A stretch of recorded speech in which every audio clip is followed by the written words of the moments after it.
네, 두 번째 인터뷰입니다. 자, 2022년 현재 최저 시급은 9,160원입니다. 그런데 지금 총리 후보자 물망에 오른 이분, 총리 후보자로 내정된 이분의 시급을 계산해 보면 16만 6천 원입니다. 엄청난 차이가 나죠. 이 부분이 지금 관심을 받고 있습니다.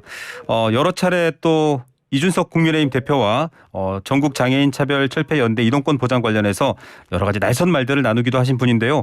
한덕수 국무총리 후보자에 대한 인사청문 준비 TF에도 이분이 참여돼 있습니다. 고민정 의원입니다. 전화 연결해서 이야기 나눠봅니다. 의원님 안녕하십니까? 네, 반갑습니다. 네, 의원님 지금 어디 바깥에 계시나 봐요? 네, 지금 국회 본청 앞에서 정치개혁에 대한 이 처리 촉구 농성장에 있습니다. 예, 오늘 또 휠체어를 타고 직접 또 장애인 이동의 실제를 체험해 보셨는데 정말 동해번쩍 서해번쩍 하시는군요. 자, 앞서 드린 말씀부터 한번 여쭤보겠습니다. 한덕수 총리 후보자 이야기인데요.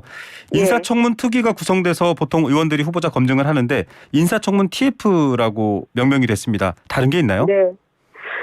준비 단계라고 생각하시면 될 것 같습니다. 본격적으로 가동되는 건 말씀하신 것처럼 청문위원들이 이제 하시게 될 거고요. 네. 이제 사전 정지 작업 정도라고 생각하시면 되고 이제 기조를 좀 맞추는 거라고 보시면 될 것 같습니다. 네, 자 더불어민주당이 어떤 입장 스탠스에서 또 이 후보자 검증을 할 것인지를 준비하는 과정이다 이런 설명이신데 한덕수 총리가 사실은 현재 더불어민주당과의 인연이 있지 않습니까? 노무현 정부 마지막 국무총리였었고 또 뭐 호남 출신 이런 얘기들까지 나오고 있고 지금 박홍근 원내대표께서는 그런 건 고려사항이 아니다라고 했는데 어떻습니까? 좀 그런 부분에 대한 얘기들도 내부적으로는 하고 있나요? 이제 그 15년 전에 했었던 이제 이력들이잖아요. 네. 단순히 이제 노무현 정부에서 했었던 사람이기 때문에 민주당에선 당연히 오케이 될 것이냐라고 말씀하시는 거는 저희 보고 봐주기 인사검증을 하라는 거나 마찬가지입니다. 아, 네. 저희가 그렇게 할 수는 없는 노릇이고요. 네. 15년이라는 간극이 있는데 지금 이 2022년도에 맞는 요즘에 필요한 그러한 총리로서의 자질이 있는지도 봐야 될 것이고 네. 그리고 지나온 과정 중에 조국 장관 인사청문회 때 보셔서 아시겠지만 국민들의 눈높이가 상당히 많이 높아지지 않았습니까? 네. 그래서 거기에 또 맞추는 것들도 필요할 테고요. 예. 그래서 단순히 어디 출신이다 이거는 지금은 고려사항은 전혀 아닐 것 같습니다. 네, 어떤 정치적 인연보다는 지금의 능력 그리고 여러 가지 지금 기준에 맞는 도덕적 잣대까지 다 보겠다 이 말씀이신데 네. 고문료로 김현장에서 18억 원을 받았습니다. 4년 4개월간. 이게 네네. 월급으로 환산해 보니까 3,500만 원 정도 되는데 이건 지금 그렇죠. 문제로 보고 계신가요? 그렇죠. 그러니까 이게 통상적인 범위 안에 들어가 있느냐가 이제 관건일 텐데요. 네. 예전에도 그 박한철 헌재소장 같은 경우도 그 한 넉 달 정도의 수억 원을 벌어서 문제가 됐던 적이 있긴 합니다. 네. 근데 그때는 거의 다 수임료였었거든요. 네네. 근데 이번에는 수임료가 아니라 고문료만 18억을 4년 동안 받았다는 것이 일반적인 사람들의 상식선에서는 좀 벗어나 있는 부분입니다. 네. 여기에 대한 해명을 명확하게 들어야 될 필요성이 있는 것이고 네. 그리고 매번 인사청문회나 혹은 어떤 누군가가 이제 추천이 될 때는 김앤장이란 단어가 늘상 이제 오르락 내리락 합니다. 네. 그러니까 국민들께서도 김앤장이라는 곳과 이런 정치의 고위공직자들 간에 회전문 인사가 되는 것에 대한 이 부당함 혹은 그것이 과연 공정하고 상식에 맞는 것인가에 대해서 국민들이 물음표를 많이 던지고 계시기 때문에 네. 저희 당도 그 부분에 대해서는 꼼꼼히 좀 점검하고 검증해야 될 필요성이 있다고 봅니다. 네, 전관으로서 뭔가 역할을 한 것 아니냐. 그건 사실 늘 문제가 되지 않았습니까? 법률계에서도 정관예우가 항상 논란인데 그런 네. 차원에서의 문제 제기도 하실 계획인가요? 도대체 어떤 이유로 그만큼의 그 고문료를 받으셨는지 본인의 대답이 일단 필요할 테고요. 네. 그런데 늘상 인사청문회 할 때 보시면 아시겠지만 이제 태도에 대한 문제도 지적하지 않을 수가 없는데 네. 이 고액연봉 논란과 관련해서 기자들의 질문에 대해서 후보께서는 그거는 기자님 생각이다라는 식으로 반응을 보이셨더라고요. 네. 제기된 의혹에 대해서 성실하게 소명하고 해소하는 게 국민에 대한 도리이기 때문에 네. 그러한 태도로 국민들과 혹은 언론을 대하는 것은 적절치 않은 것 같고요. 네. 인사청문회를 지금 준비하고 계실 텐데 명확한 해명을 하셔야 될 것 같습니다. 그 부분은. 네, 기자 개인의 생각이신 것 같다라는 건 뭐 서로 바라보는 시각이 다르다 이런 말씀이신지 모르겠습니다만 인수위에서 오늘 보도된 내용을 보면 인수위에서는 국민 눈높이에는 조금 맞지 않을 수 있지만 여러 분야에서 전문가시기 때문에 그러니까 즉 그런 논란보다는 지금 이분이 이 시기에 적합한 전문가니까 뭐 추진하겠다 이런 입장이거든요. 어떻게 생각하십니까? 국민 눈높이에 안 맞을 수도 있지만이라는 그 말을 인수위에서 했다는 것은 저는 용납되지가 않습니다. 그 전에도 늘 인사청문회를 진행하게 되면 국민들의 눈높이에 잘 맞춰야 된다라는 말을 누구보다 많이 했던 분들이시거든요. 그러면 이 완전 내로남불이 되는 거죠. 남들이 그렇게 했을 때는 안 된다고 했다가 본인의 상황이 되니까 이거는 좀 봐달라, 그냥 좀 넘어가 달라 하는 거를 누가 납득할 수 있겠습니까? 그 본인들의 희망사항일 것 같습니다. 네. 자, 이 여러 정부들을 거치면서 사실 중요한 역할을 많이 했고 특히 경제 안보 분야에서는 뭐 모두 다 타당하게 생각한다. 즉 이분이 가진 능력에 대한 검증도 필요할 것 같습니다. 그 부분은 물론입니다. 어떻게 네. 준비하고 계시나요? 능력에 대한 검증 당연히 필요하죠. 이분이 외교 국방에 그러니까 외교 사안에 대해서 굉장히 자신 있어 하시는 걸로 알고 있는데요.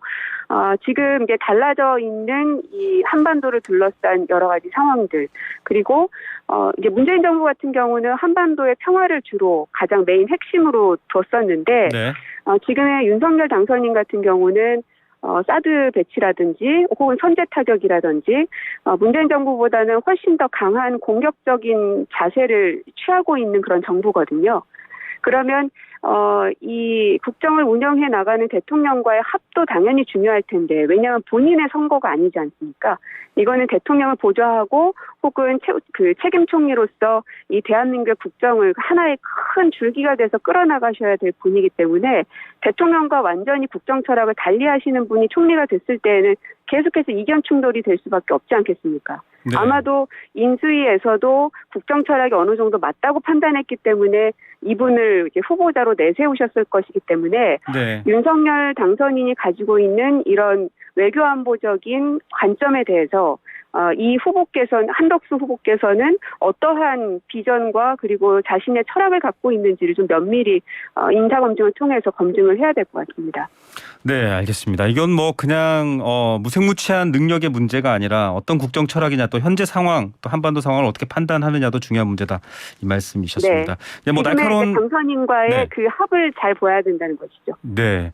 자, 뭐 날카로운 검증이 될 것 같고요. 또 그때 저희가 한번 다시 모셔서 여쭤보도록 하겠습니다. 네. 다른 이야기로 좀 넘어가 볼게요. 요즘 네. SNS 관련해서는 이준석 국민의힘 대표와 더불어서 자주 주인공으로 등장하고 있습니다. 편히 적절할지는 모르겠는데요. 자, 뭐 SNS 좀 그만 들여다봐라 이런 말씀도 하셨더라고요. 자꾸 저도 별로 엮이고 싶지는 않습니다. 근데 계속해서 여보세요? 네네. 말씀하십시오. 질문들이 계속 들어오다 보니까 답을 하지 않을 수 없는 상황들이 자꾸 발생하는 거거든요. 네. 네, 그래서 당 대표만 아니라면 제가 굳이 일일이 뭔가 대답을 할 이유는 없죠. 네. 하지만 당 대표이시기 때문에 그분이 미치는 사회적 영향력이 워낙 크기 때문에 상대당 의원으로서는 지적하지 않을 수가 없었습니다. 사실 이준석 대표를 놓고 이 대선 국면에도 마찬가지입니다만 여러 갈등적 요소를 좀 지렛대 삼아서 정치적 관심을 모으거나 한다라는 비판을 하시는 분들도 있고 그냥 이준석 대표 주장하는 바처럼 전체적인 불편함이라든지 다수의 의견이 더 중요하다 이런 입장도 있는 것 같아요. 그런 행동들은 또 어떻게 평소에 평가하고 계십니까?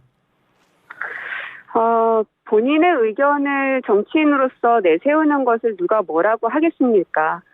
다만 그것이 미치는 사회적 영향력이 긍정적인 방향일 것인가 부정적인 방향일 것인가에 대해서는 면밀히 살펴보고 본인의 행동이 잘못됐을 때는 때로는 사과도 하면서 바꿀 용기도 필요하다고 생각합니다. 예. 무조건 본인의 생각만이 맞다.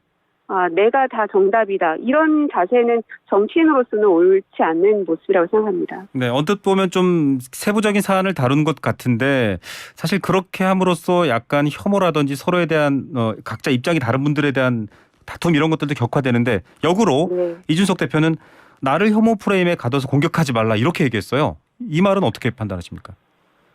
그러니까 세상을 향해서 계속 그렇게 말씀을 하고 계시는데 결국은 국민들 혹은 많은 사람들이 아시고 있는 겁니다. 네. 누가 프레임을 만들고 있는지, 누가 네. 그 프레임에 씌워져 있는지. 네. 이거는 뭐 굳이 저 개인 고민장에게 물어보실 게 아니라 대다수의 국민들에게 여론조사를 해봐도 알 수 있는 부분이라고 생각합니다. 누가 네. 프레임을 만드는 건지는. 네. 자, 뭐 장애인 전국 장애인 차별 철폐 연대 얘기를 비롯해서 여러 가지 얘기 때문에 이제 오고 가는 얘기를 제가 여쭤봤고요. 오늘 지금 휠체어로는 어느 정도 움직이신 거예요? 보도가 많이 나오고 있네요. 아, 그렇습니까? 네. 아침에 이제 집 앞에 전철역에서부터 여기 의원회관까지 왔거든요. 네네. 근데 쉽지는 않더라고요. 네. 이게 뭐 얘기를 들어보니까요. 법적으로는 이제 모든 곳에서 이용해야 되는데 정말 좀 최소화돼 있기 때문에 불편한 점이 많다. 뭐 저상버스도 좀 도입 양이 적다 이런 얘기도 있잖아요. 그런 걸 실제 느꼈습니까? 이분들 장애인들의 이동권 보장에 대한 시위는 20년이 넘는 장기간 동안 이루어져 온 것입니다. 네네. 그 결과물이 지금 지하철마다 엘리베이터가 생기고 저상버스를 도입하자는 법안이 통과가 되는 것까지 왔습니다. 네. 그러면 이제 모든 게 해결됐는가? 네. 이제 이준석 대표께서도 이제 조금 있으면 100% 엘리베이터가 다 생기는데 네. 왜 문제를 지적하느냐라고 말씀하시던데 네. 본인이 직접 휠체어 타고 집 앞에서부터 여기 회관까지만이라도 한번 와보셨으면 좋겠는 게요. 네. 제가 해보니까 일단은 그 지하철과 그 승강장하고의 그 틈이 너무 벌어져 있어서 네. 계속해서 바퀴가 빠지더라고요. 네. 처음 타본 사람이라 더 익숙치 않아서 그럴 수도 있겠지만 평상시에 여기보다 틈이 더 넓어져 있는 곳인 경우에는 더 어려움들이 많을 수 있다는 거죠. 알겠습니다. 그리고 또 그 지하철하고 승강장의 문턱의 높낮이가 걸어 다닐 때는 전혀 인지하지 못했는데요. 휠체어를 타보니까 한 5cm만 차이가 나도요. 이게 머뭇거려지더라고요. 네. 높낮이가 너무 달라버리면 만약에 이제 플랫폼이 높으면요 나가지지 않습니다. 그럼 뒤에서 누군가가 휠체어를 이렇게 앞바퀴를 들어주지 않으면 네. 이동이 불가능할 정도더라고요. 예. 그러니까 이거는 직접 경험해보지 않으면 모를 일이었는데 이런 체험을 통해서 좀 알게 된 게 좀 죄송스럽기도 하고 이제서라도 알게 돼서 다행이라는 생각도 들고요. 네. 그래서 앞으로는 예산을 통해서 그 대처해야 될 것들도 많고 제도 개선들도 많이 필요할 테지만 가야 할 길이 정말 멀다는 생각을 다시 한번 느꼈습니다. 네. 자, 뭐 비장애인 분들은 잘 모르는 얘기입니다. 그 장애의 여러 가지 부분들 또 정치인들이 나서서 좀 활발하게 대안을 찾아주시는 게 좋겠고요. 이준석 대표도 한번 휠체어를 타시고 저희랑 인터뷰를 하시면 또 재미난 다른 얘기가 있겠네요. 다른 얘기 좀 드려보겠습니다. 이재명 상임 고문이 지방선거를 앞두고 자주 등장하고 있습니다. 네. 너무 일찍 등장하면 정치적으로 소진될 수도 있고 또 정말 필요할 때 역할을 할 수 있을까 이런 인터뷰를 하신 걸 봤거든요. 네. 복귀에 대해서는 본인의 생각이 중요하겠지만 지금 많이 이 정치권에서 호명되고 부르는 이유 어떻게 보고 계십니까? 아무래도 1,600만이라는 아주 많은 국민들께서 지지해 주셨던 분이고 민주당으로서는 아주 기둥과 같은 분이시기 때문에 네. 어려운 상황이 되면 될수록 호출이 될 수밖에 없는 상황이기는 합니다. 네.